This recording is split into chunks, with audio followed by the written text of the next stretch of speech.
I'm gonna try cutting that out first. Ow, seeing how that goes. How did I get hurt by a Sharpie? Last time we made the captain's hat, and that was a very, very difficult shape.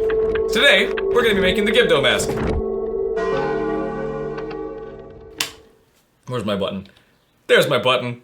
Hello! I never know how to start these. I still don't after all this time. After all this time of 3 months. This is a simple oval, so I should be able to get it done pretty easily. I have this little mini guy to get the shape, and I'm gonna start chopping him in half so I can figure out how to actually cut the real foam. I'm thinking I can actually make this thing all in one stream, so it might be a very short stream and video, which might actually make up for the fact that the last stream and video was super long. That shape was complicated. Oh, where's my foam? Where's my foam?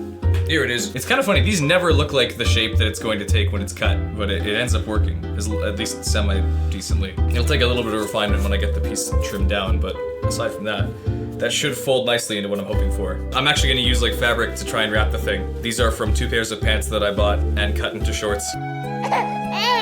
And jump! Hopefully this will work as a piece. I may have overdone it with the size. After this mask, how many masks are left? That's a good question. The captain's hat was mask number 17, I think, out of 24. This will be the 18th mask.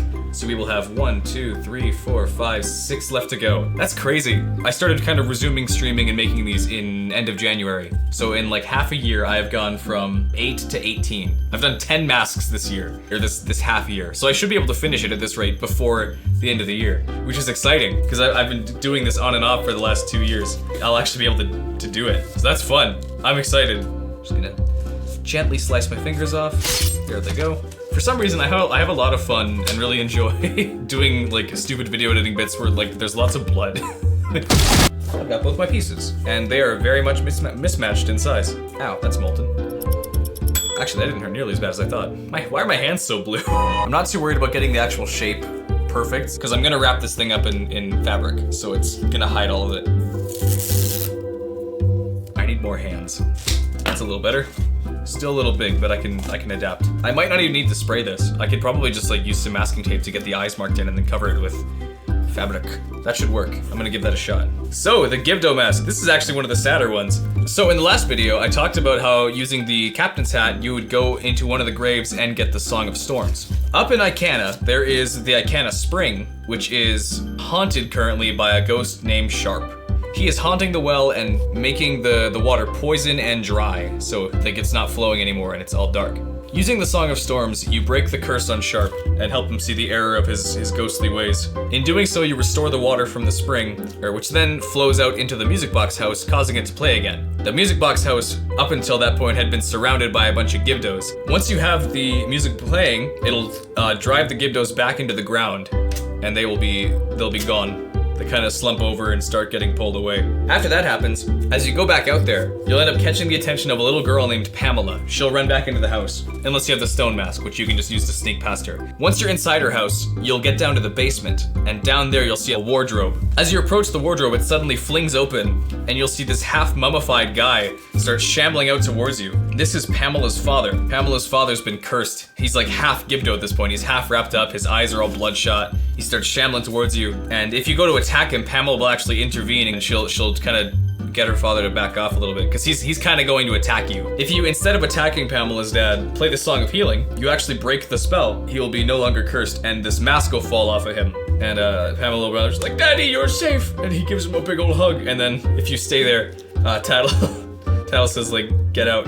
You should probably leave them alone, you're very insensitive. Which is very fair, they're like having a father-daughter rescue moment. And he's just like, this is nice. Okay, this is not holding together at all. How do I do this? That'll work. I just have to like not try and force it too soon. Okay, I'll just hold it like this while I explain. The Gibdo Mask will let you talk to Gibdos, which is helpful for the Gibdo Well side quest, where you have to go and get a bunch of different little items and give them to the Gibdo as they unlock kind of a gradual path for you to get towards the Mirror Shield. Once you have the Mirror Shield, you can get into the Icana Castle, and you'll use it to solve puzzles and kill the big boss there, who in turn will teach you the Elegy of Emptiness, which unlocks the ability to summon little Ben statues. And that is why it's very important to get this mask. Actually, it's crucial, like you can't skip it. So that's the process of getting the mask, and that's what it does. The Gibdo in Majora's Mask, they look different in the 3DS version than they do in the N64 version. Not by a ton, they're just a whole lot thinner, which is kind of sad. I liked how bulky they looked in the N64 version. I am not using newspaper or toilet paper to make this happen. I'm using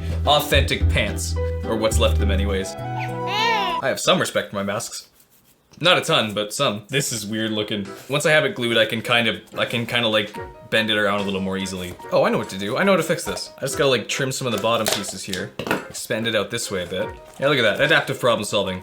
Once again. First time it was spit, now it's being practical.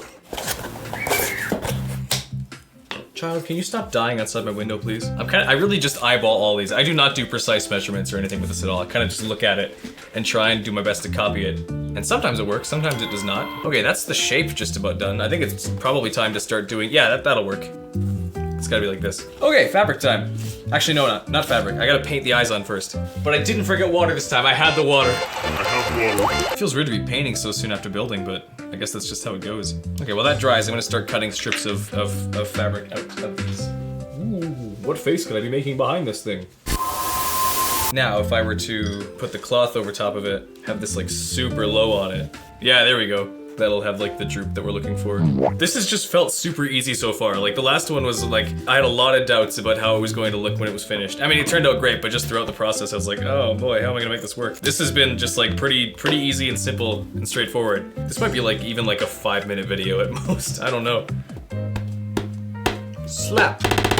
I'm gonna have to like probably paste more over the eyes at some point. I'm gonna probably do a little thin dry brush of black to get like kind of the shadows you can see on each of the wraps. This is going to be a short video. This is like this whole mask is taking maybe like 3.5 hours altogether when my other ones normally take at least 6. We're making progress on the mask. I'm just working on getting the layers in place here. I'm just kind of folding in all the creases now to try and get like more of the depth visible. Okay, that should be good for fabric. Now I'm gonna paint over it. Sweet. Gibdo Mask. That looks pretty done to me.